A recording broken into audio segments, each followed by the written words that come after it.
Nunca cuento esto, es un poco una primicia. Básicamente habían pedido al gobierno central que mandara médicos y soldados. Es una historia de vida, está en guerra y me iban a matar.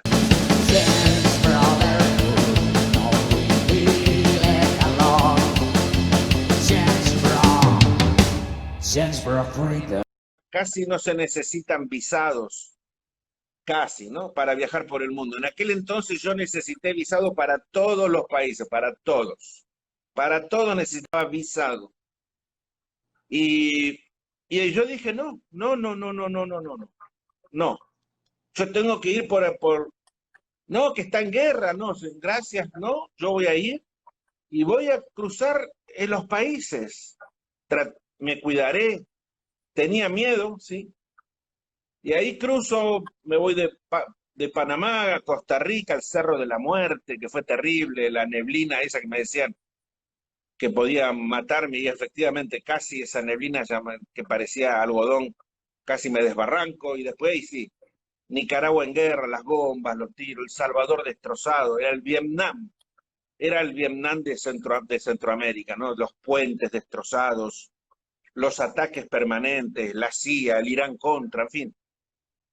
Todo era un horror, la verdad que fue terrible ver cómo la gente se desangraba, ¿no? En Centroamérica totalmente en guerra, guerra civil además, que es casi peor.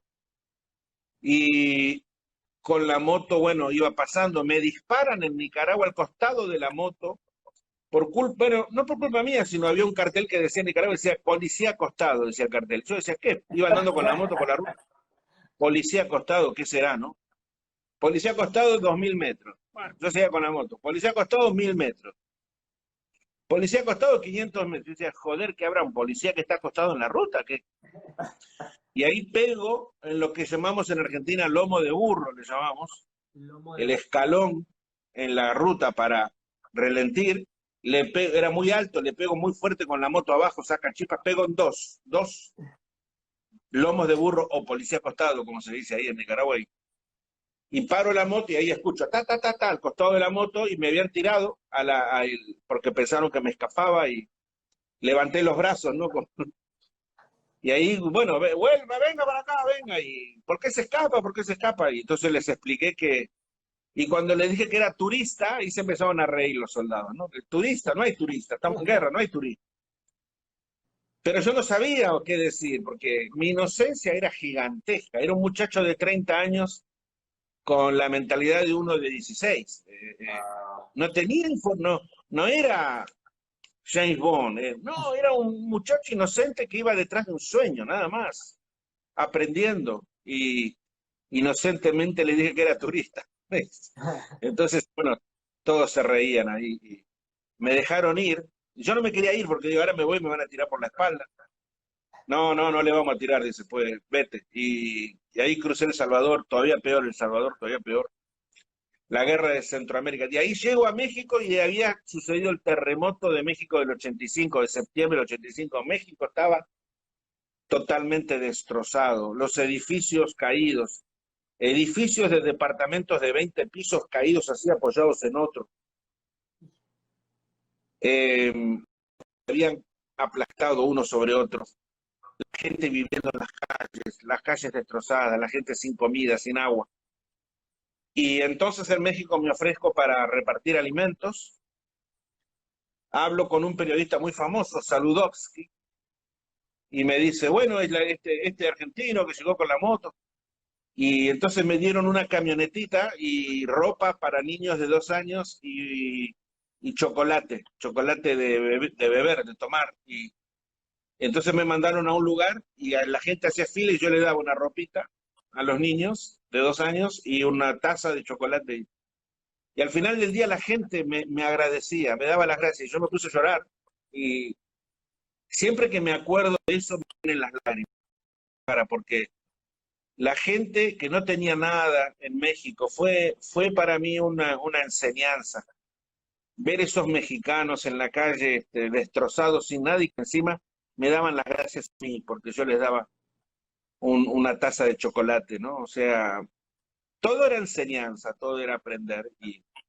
Y bueno, ahí después de recorrer todo México, cruzo al gran país del norte, ¿no? Ahí wow, por primera vez en mi vida, el famoso Estados Unidos de América, ¿no? O sea, lo que uno veía, John Wayne, ¿no? Yo pensaba que John Wayne estaba ahí en la frontera. Seguro. Sí, tú sabes que yo era tan inocente. Bueno, no hablaba una palabra de inglés, ¿no? Ni nada. Pero yo pensaba que uno llegaba a Hollywood, que estaban los actores caminando en la calle, John Wayne y hasta Errol Flynn y Sofía Loren. Y cuando entro a Estados Unidos, en 1985, entro por Arizona, entro por el estado de Arizona y comienzo a recorrer esos desiertos gigantes y esas autopistas con 6 carriles de cada lado y no había tráfico porque todavía no era el 85, no era como hoy en día, ¿no? Había muchísimo menos tráfico. El mundo tenía menos aerolíneas, menos hoteles. Todavía en el mundo no había explotado el turismo como es hoy en día. De hecho, no había en ningún lugar del mundo agencias de turismo que renten motos, por ejemplo. Eso no existía. Vale. Y había pocas agencias que rentan autos. De hecho, acaba de quebrar una muy famosa, una de las más antiguas. Pero era otro mundo, incluso Estados Unidos era otro mundo. La gente no tenía tampoco en Estados Unidos celular. Recién salía Lisa, ¿no? El computador el primer computador personal, Lisa, que bueno, que nunca resultó bueno, ¿no? Y ahí entonces me hacen el primer infracción, me para la policía, ¡uy! En Y este- primera infracción de tránsito. Y yo no entendía por qué, porque el policía me hablaba en inglés. Y ahí, bueno, sigo con la moto, otra vez la policía, otra infracción de tránsito. Y yo no entendía qué pasaba, ¿no? Miraba esas autopistas de 6 carriles de cada lado y estaba feliz con la moto acelerando. No corría mucho, pero bueno, andaba rápido, no había nada, no había ni tráfico, en el medio del desierto. Otra infracción.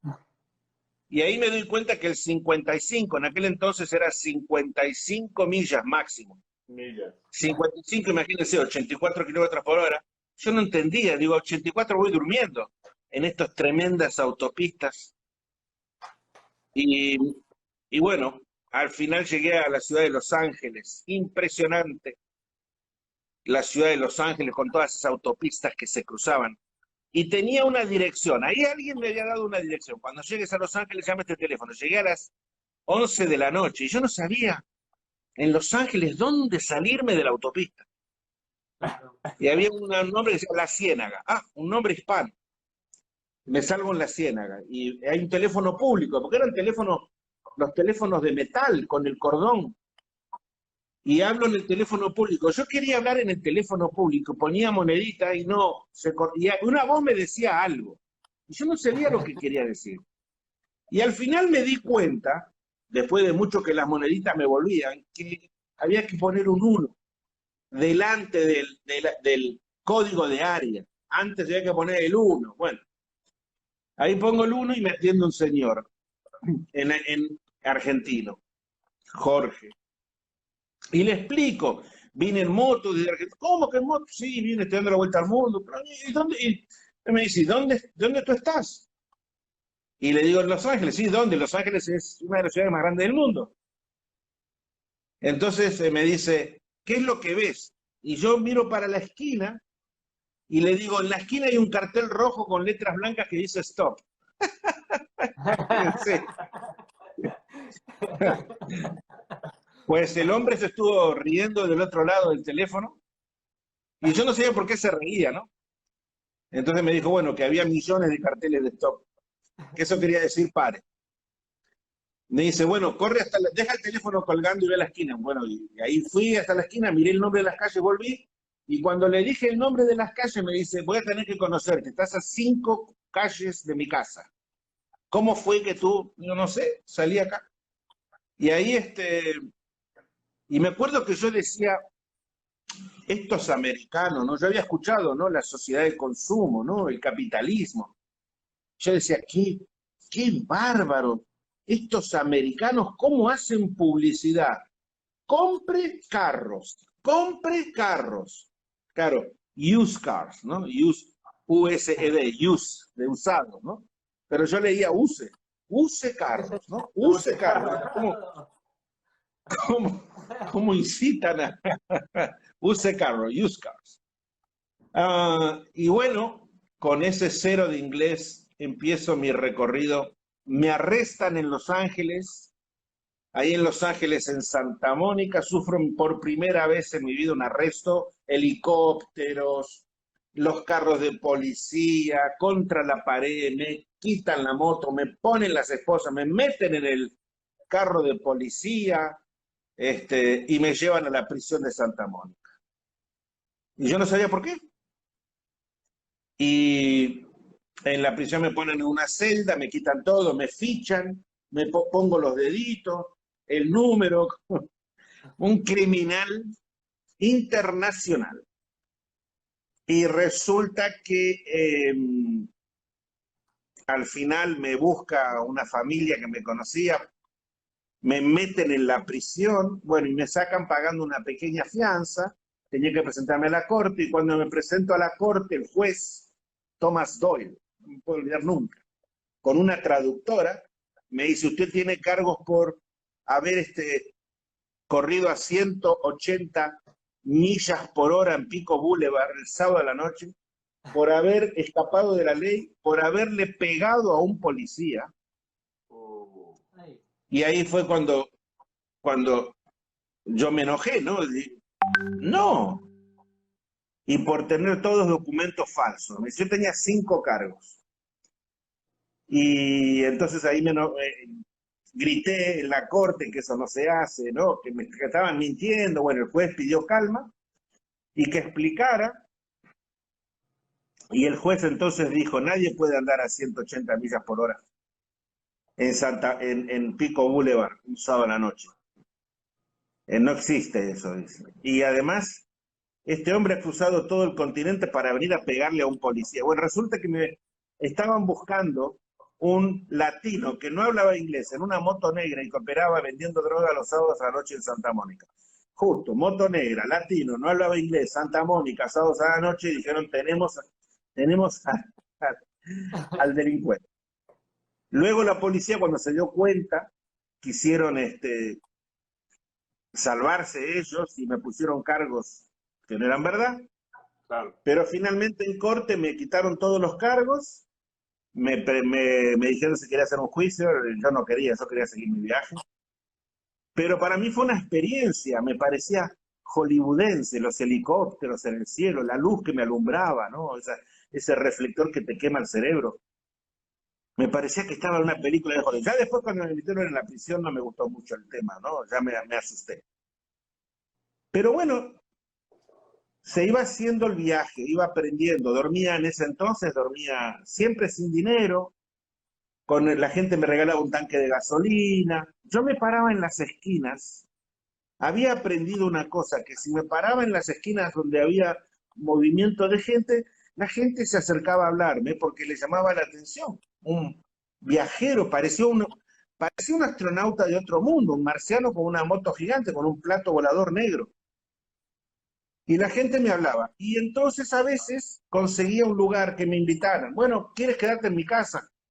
Que podía ser un hombre, podía ser una familia, o podía ser una mujer, sola, joven. Y así me iba enamorando también. Y además aprendía de las culturas. Y así fui aprendiendo el idioma, ¿no? Ahí fui aprendiendo. Mi primer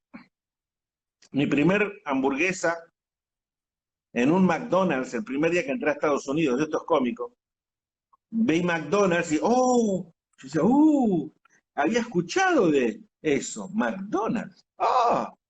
Y entré con la moto, estaba lleno de gente en la carretera, ¿no? Y cuando me toca el turno a mí, la mujer me pregunta algo que yo no sabía que me preguntaba, pero no importa, era simple. Entonces le digo, hamburger. Entonces la mujer me dice algo en inglés y yo le repito, hamburger. Claro, lo que ella me preguntaba era which one, ¿no? ¿Cuál? Con cebolla, onions, lettuce, tomato, cheese. Pero yo no, como no sabía nada de eso, le decía hamburger. Yes, sir, hamburger, me decía. ¿Pero cuál? Which one? Al final dice, ok, me da uno. Entonces después me pregunta algo, y yo supuse que lo que me preguntaba era para tomar. Y entonces le digo, Coke, Coke. Y ella me pregunta algo, y le digo, Coke. Me vuelve a preguntar, yes, sir, me pregunta algo. Y yo le repito, Coke. Y ella me dice, yes, sir, Coke. Medium, large, small. Y yo me puse todo colorado, pensando que todos me miraban. Y pensé, digo, qué difícil que es esto, ¿no? ¿Por qué no me da una maldita Coca-Cola en un vaso y me deja de preguntar? ¿En qué momento, o sea, porque vos seguías con una inocencia a flor de piel, ¿cierto? O sea, vos seguías absorbiendo de las culturas que ibas recorriendo. Aprendías de ellos, o sea, te ibas para los supermercados, aprendías de ellos, te ibas para los movie theaters, aprendías de ellos. ¿En qué momento vos rompiste ese cascarón de ese Emilio que quedó en Argentina y se convirtió en ese superhombre que dice Nietzsche y ya dijo, hey, ya soy otra persona que ya superó un montón de miedos y ya sé lo que quiero y cómo viajo y cómo resuelvo todos los problemas que llevo en el camino? Muy buena pregunta la tuya. En el viaje hubo momentos, lo que yo llamo vueltas de tuerca, sí los hubo. Eh, no fue justamente recorriendo ahí toda América y los Estados Unidos, todavía llevaba esa enorme inocencia y dependía, empezaba a comprender que el único que podía resolver los problemas era yo, nadie los iba a resolver, tenía que irme buscando la vida. Eh, yo dejaba que la gente se acercara y lo que yo hacía era, me abría a la gente, contaba lo que querían saber, lo que yo había aprendido hasta ahí lo transmitía, era un intercambio. Y como no había información en el mundo, una vez un periódico inglés dijo, publicó muchos años después, ¿no? Que yo fui el Google del siglo XX, porque no había. Entonces yo iba contando y la gente, y tal cosa, y en Brasil, y en Colombia, y en Costa Rica, y cómo es esa isla. Entonces yo era un mecanismo de información, era un canal de televisión informando. Piensen ustedes que no había Al Jazeera, no habían todos estos canales de Fox, estaba solamente prácticamente CNN, nada más. Todavía no había explotado en el mundo todos los canales de televisión, no había eso.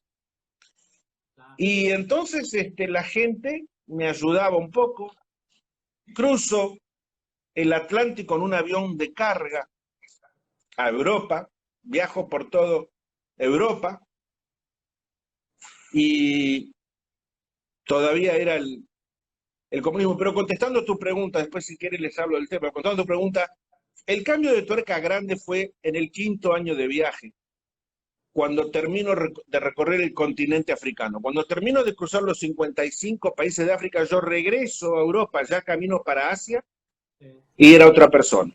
Pero no fue en Ahí, eso, no fue en ese quinto año donde Mónica se unió a tu proyecto.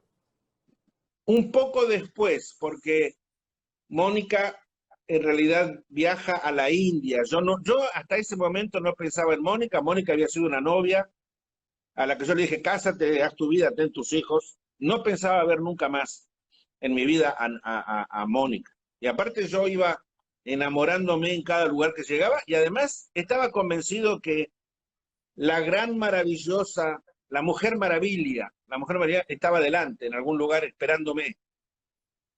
Hasta que un día me di cuenta que la había dejado atrás.